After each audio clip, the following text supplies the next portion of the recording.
കുറച്ചു ദിവസങ്ങൾക്ക് മുമ്പ് ഒരു ഇടതുപക്ഷ സ്ഥാനാർത്ഥി വളരെ വിഷമത്തോടെ വൈകാരികമായി മാധ്യമങ്ങളോട് പ്രതികരിക്കുന്നത് കണ്ടു. എന്നെ ഒരു പ്രത്യേക രീതിയിൽ സൈബർ അറ്റാക്ക് ചെയ്തു വന്നു. അത് കഴിഞ്ഞ് 2 ദിവസം കഴിഞ്ഞ് വളരെ അധികം ചിരിച്ചുകൊണ്ട് ഒരു തമാശ പറയുന്ന രീതിയിൽ അത് മാറ്റി പറയുകയുണ്ടായി. ഇന്നലെ അവരുടെ സംസ്ഥാന സെക്രട്ടറി പറയുകയുണ്ടായി, ഇല്ല, ആ അധിക്ഷേപം ഉള്ളതാണ്. നിങ്ങൾ എവിടെയെങ്കിലും ഒന്ന് ഉറച്ചു നിൽക്കും, നീ ഉണ്ടെന്ന് പറ, അല്ലെങ്കിൽ ഇല്ലെന്ന് പറ.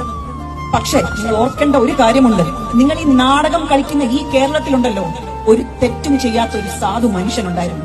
ആ മനുഷ്യനെതിരെ കല്ലുവെച്ച നുണകൾ പറഞ്ഞ് ആരും കേട്ടാൽ അറപ്പുളവാക്കുന്ന വാക്കുകൾ ഉപയോഗിച്ച് ഒരു വേട്ടമൃഗത്തെ വേട്ടയാടുന്നത് പോലെ ഒരു സൈബർ ലോകം മുഴുവൻ നിങ്ങൾ കമ്മ്യൂണിസ്റ്റുകാർ ആക്രമിച്ച ഒരു സാധു വ്യക്തി, പേര് ഉമ്മൻചാണ്ടി.